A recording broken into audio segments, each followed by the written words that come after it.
So a very special and impromptu meeting here. Brendan from Wheatus is a friend of the show, and Brendan, for a guy who has toured all over the world, has a lot of friends. So when he says, hey, my friend Mike Doughty from Soul Coughing, my friend Mike Doughty who wrote all these amazing albums and books, and like the very well-read and traveled Mike Doughty, I'm like, yes, I know who he is. He's like, we're jamming.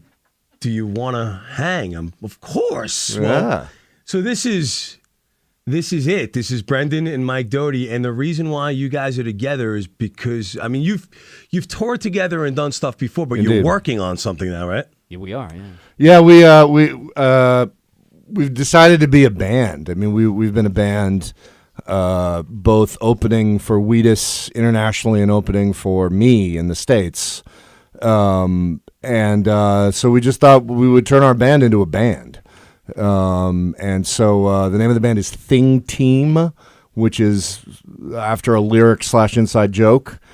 And we're just sort of slowly developing material that is tailored to the way we sound together and the way my bass player Scrap sounds with our drummer Pete, sounds with Matthew Milligan, plays bass in Wheatus, who's playing keyboards with us. Gabriel Sturbans is singing. We're building something out that is a suitable vehicle for everybody.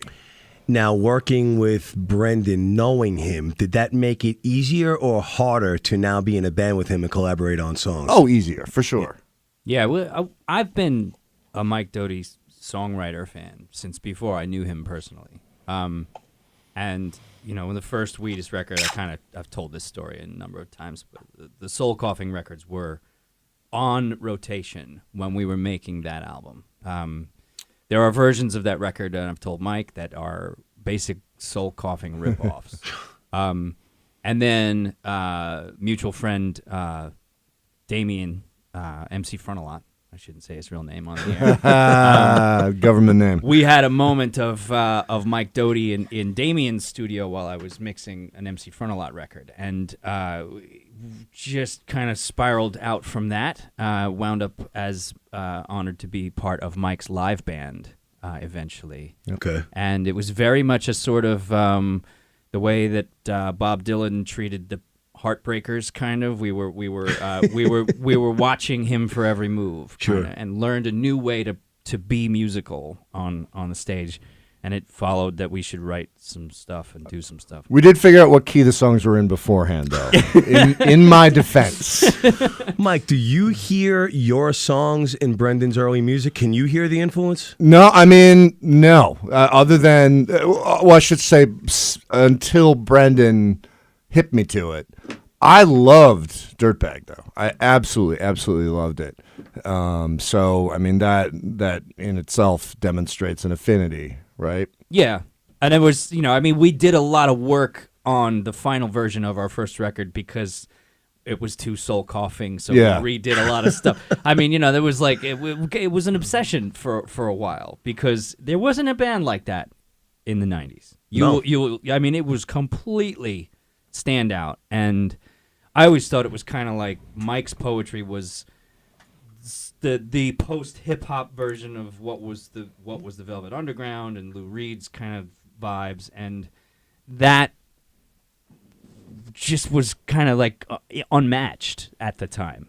Beck maybe was coming close and doing things like that. We were also into that, but the New York stylings of what Mike was doing were really attractive to me.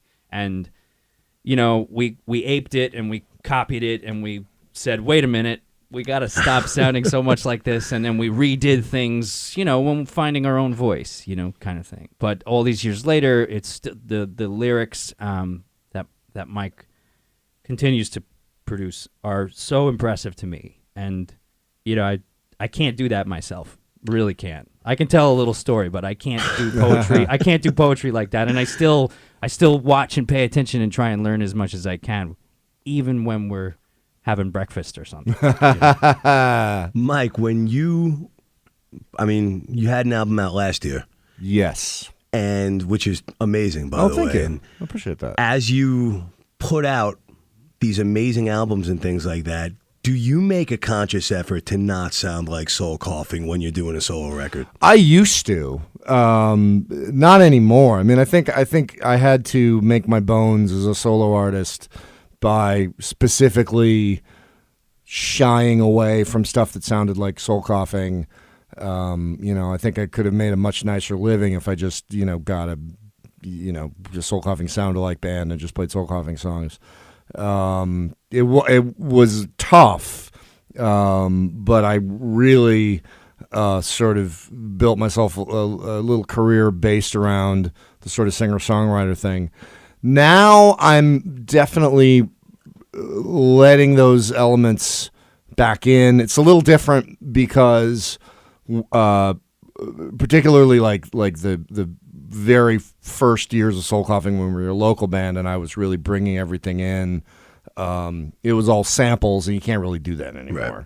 Right. Now if you they can trace anything back through whatever, digital sorcery and look you at have Radiohead to pay for it. now. Yeah, exactly. So, I'm not writing from samples, but it's things thinking about an upright bass sound, thinking about those kind of grooves. I'm definitely kind of leaning back towards, with, I have to say, Brendan's help and Matthew Milligan's help. Brendan, I have watched your meticulous version of recording where I'm watching and he will move a mic in a certain direction 82 times, look at me and say, doesn't it sound better? And I don't know what to say. That's very true. Because the answer is, I don't hear anything. Yeah. That style has worked for him for all these years, though. Have you guys learned to adapt to each other's style doing this project? Yeah, I agree. Yeah. I mean, sometimes uncomfortably, but really the beauty of a collaboration is you get to let go of certain responsibilities and let your partner bring to it what he brings to it. So, I mean, absolutely, Brendan with the mic things, it's spot on. You really... but... I'm not busting him for this. This is just your personality, and it's great. And there are parts of my personality that you simply cope with. You're like, all right, this is the Doughty thing. I have one microphone in the studio right now. All right. And it hasn't moved. Yeah. It's just in the middle of the room, and there is an upside to keeping it really simple. Mike has showed me that. Like that, I've learned that there is good stuff coming through the microphone in whatever spot you put it in, and it's about the stuff. And that's what we're doing right now. We're jamming. Right. Yeah. We're. But it's not like I'm completely pulling him in my direction. It definitely. Right. I would say Brendan is very much the framework. I don't know, like sort of like the cosmos of making a record. It's definitely Brendan's cosmos, and I'm a meteor operating within it. I like that. A powerful meteor, but a meteor. Yeah. I remember the first time I heard Circles, I ran out and I got it. I got the CD. In today's world, do you guys record differently knowing that you may or may not have a physical form of music to put out there with streaming and things like that?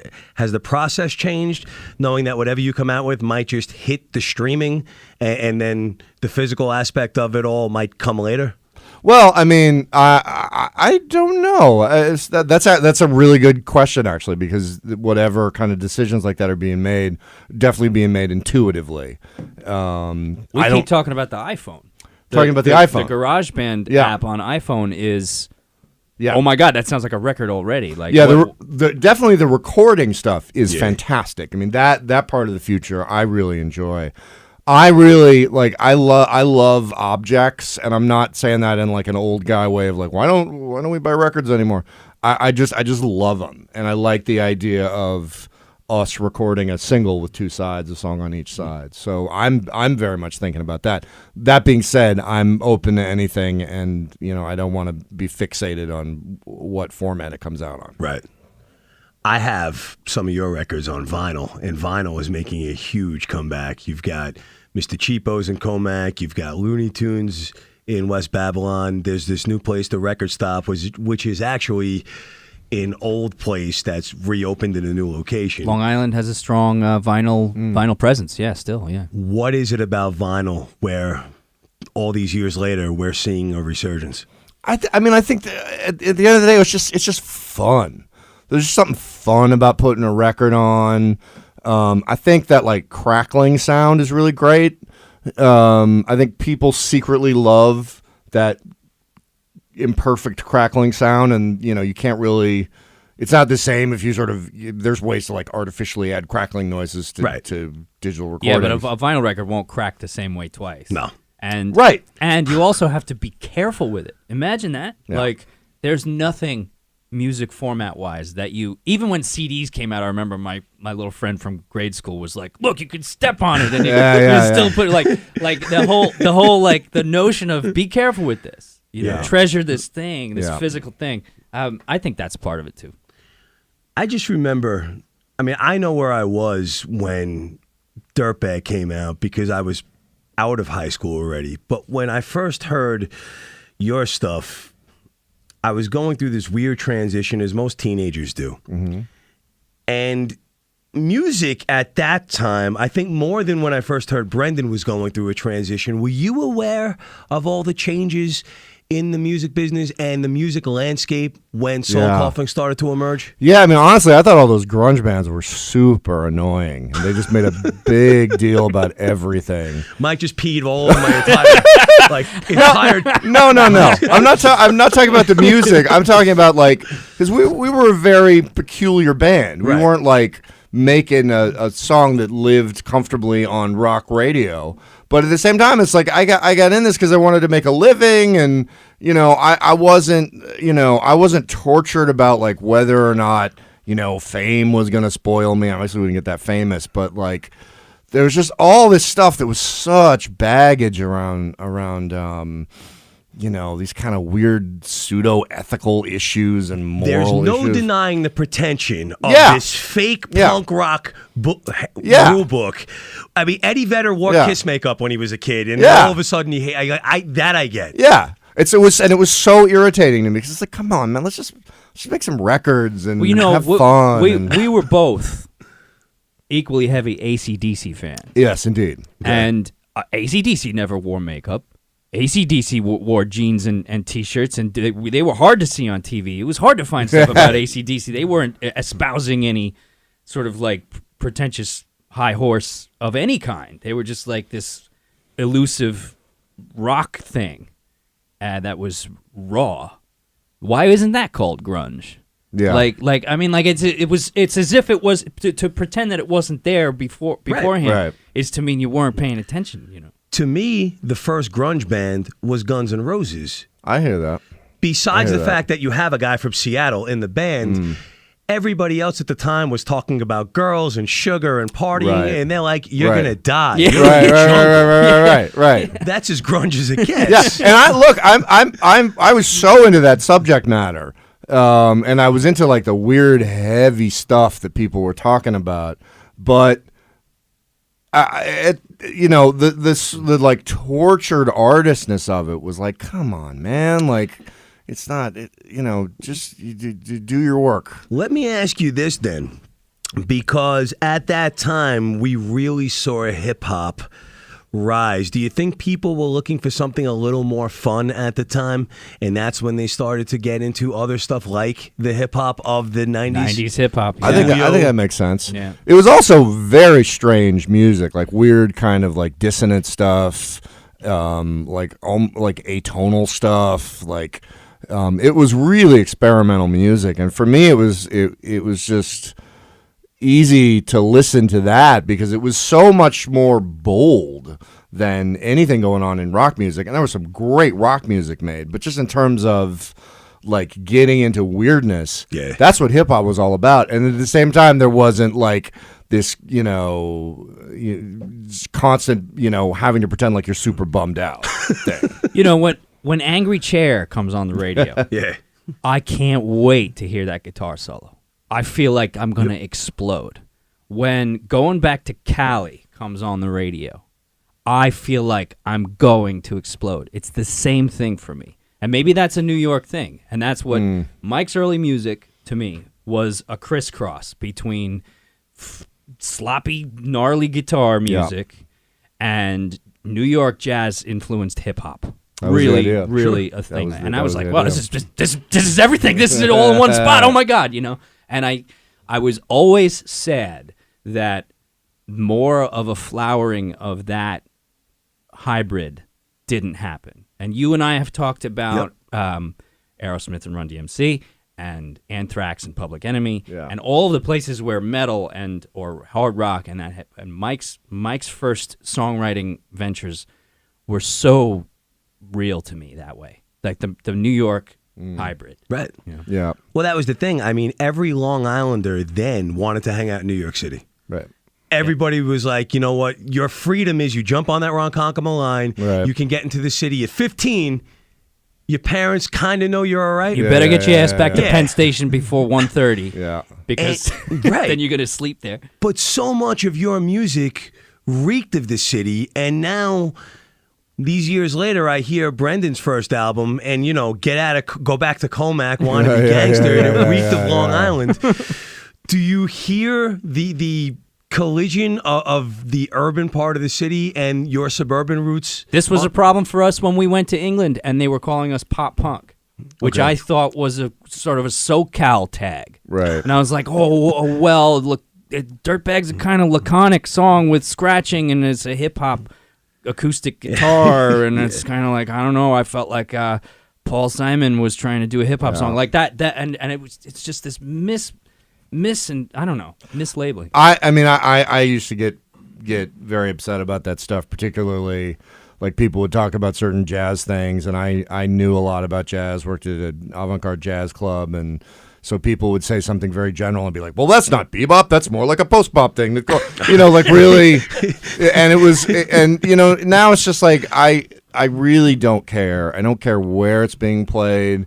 I just care that it is being listened to and that somebody is absorbing it, and then you got to kind of nod your head and smile when people are like, well, this is whatever it was. You know what else I learned from him recently is Mike enjoys being an artist in a way that I've never seen and had trouble with myself, and that is this like general appreciation of, man, people want to give you a little bit of money to do something that came out of your head. Yeah. That fundamental privilege is something I watch him master. It's weird, and I'm like, and if I ever get like feeling stupid about things and like, why would anybody listen to this crap, you know, like, that I'm making? I think about the way that he approaches it. He's like writes a lot of songs every week, you know, just relishing in this idea that people are waiting to hear something.